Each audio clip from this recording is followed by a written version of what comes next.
बिस्मिल्लाहिर्रहमानिर्रहीम अस्सलामुअलैकुम and welcome back to my channel. तो कैसे हैं जी आप सब लोग। मैं उम्मीद करती हूँ कि सब खैरियत से होंगे। तो बारिश के मौसम में ये चटपटे से पराठे मिल जाएं और साथ ये हेल्दी मिल्क शेक बना हो तो क्या ही बात है। तो आज मैं आपके साथ पराठे की बहुत ही मज़ेदार सी रेसिपी शेयर करने लगी हूँ। आप किस तरीके से बारिश के मौसम में इस तरह के पराठे बनाकर अपने नाश्ते को जो है स्पेशल बना सकते हैं। तो बिना टाइम वेस्ट किए वीडियो शुरू करते हैं। तो चैनल पे न्यू है तो चैनल को जल्दी से सब्सक्राइब कर दें और बेल आइकन को प्रेस करते हैं ताकि मेरी डेली की वीडियो आप तक पहुंच सके।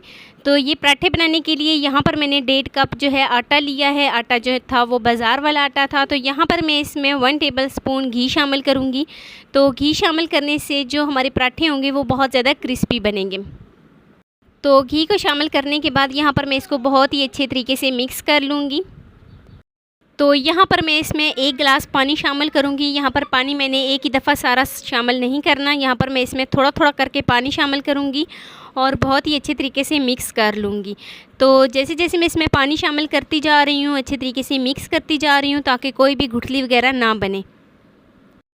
तो चम्मच की मदद से ही हम इसको बहुत ही अच्छे तरीके से मिक्स करेंगे। और यहाँ पर मैं इसमें पानी जो हमारे पास बच गया है वो सारा इसमें शामिल कर दूँगी और यहाँ पर मैं इसको बहुत ही अच्छे तरीके से मिक्स कर लूँगी। तो आप देख सकते हैं कोई भी गुठली वगैरह जो है वो नहीं बन रही। तो यहाँ पर मैं इसको बहुत ही अच्छे तरीके से मिक्स करूँगी और ये फाइनल इस शेप में आ जाएगा। तो फाइनल जो है वो हमारी डो जो है वो अभी तक तैयार नहीं हुई। तो यहाँ पर मैं इसमें शामिल करूँगी 2 टेबल स्पून कसूरी मेथी और 1 टेबल स्पून यहाँ पर मैं इसमें शामिल करूँगी कुटी हुई लाल मिर्च। 1 टीस्पून यहाँ पर मैं इसमें नमक शामिल करूँगी और थोड़ी सी मैं इसमें यहाँ पर हल्दी शामिल करूँगी। तो यहाँ पर मैं इसमें 1 टीस्पून जो है वो धनिया शामिल करूँगी। साबुत धनिया इसमें मैंने शामिल किया है। और यहाँ पर मैंने एक मीडियम साइज़ का प्याज लिया था।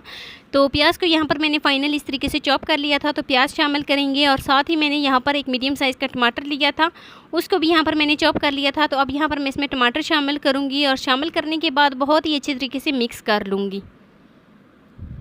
तो आप देख सकते हैं बहुत ही स्मूथ सी डो जो है वो तैयार हुई है। इसके अंदर कोई भी गुठली वगैरह नहीं बनी। तो यहाँ पर मैं इसको बहुत ही अच्छे तरीके से मिक्स करूँगी और मिक्स करने के बाद ये कुछ इस शेप में आ जाएगा। तो इसको मसालेदार चटपटा सा बनाने के लिए यहाँ पर मैं इसमें 2 अदद हरी मिर्च शामिल करूँगी। हरी मिर्च को यहाँ पर मैंने बारीक बारीक काट लिया था। तो हरी मिर्च शामिल करने के बाद यहाँ पर मैं इसको बहुत ही अच्छे तरीके से मिक्स कर लूँगी। तो लीजिए जी जो डो है वो हमारी तैयार हो गई है। तो चलते हैं जी नेक्स्ट स्टेप की तरफ। तो नेक्स्ट स्टेप में यहाँ पर मैंने एक पैन लिया है। पैन जो है वो हमारा गर्म हो गया था। तो यहाँ पर मैं इसमें शामिल करूँगी जो हमने डो तैयार की है वो इसमें शामिल करूँगी। थोड़ी सी शामिल करूँगी और शामिल करने के बाद इस तरीके से उसको पूरे पैन के अंदर फैला लूँगी। तो पैन जो है वो बहुत ज़्यादा गर्म नहीं था, बस हल्का सा गर्म था। तो यहाँ पर मैं इसको एक साइड पे पकने के लिए छोड़ दूंगी। तो एक साइड पे जो हमारा पराठा है वो बन गया है। तो अब यहाँ पर मैं इसकी साइड को चेंज करती हूँ।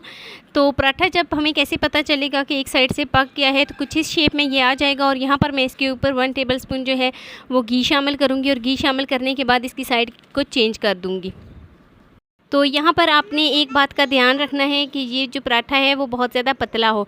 तो इसको पतला करने के लिए यहाँ पर हम थोड़ा सा आटा डालेंगे और उसको पूरे पैन के अंदर इस तरीके से फैला लेंगे। तो एक हमारा पराठा जो है वो बनकर तैयार हो गया है। तो इसी तरीके से हम सारे पराठे जो है वो बना लेंगे। तो यहाँ पर भी मैं इसकी साइड को चेंज करती हूँ घी लगाने के बाद। तो साइड को चेंज करने के बाद यहाँ पर मैं इसको हल्का सा हिलाऊँगी ताकि दोनों साइडों से जो है वो बहुत ही अच्छे तरीके से क्रिस्पी सा हमारा पराठा जो है वो बने। तो ये वाला पराठा भी जो है वो हमारा तकरीबन बन गया है। तो सारे पराठे हमने बिल्कुल इसी तरीके से बना लिए हैं।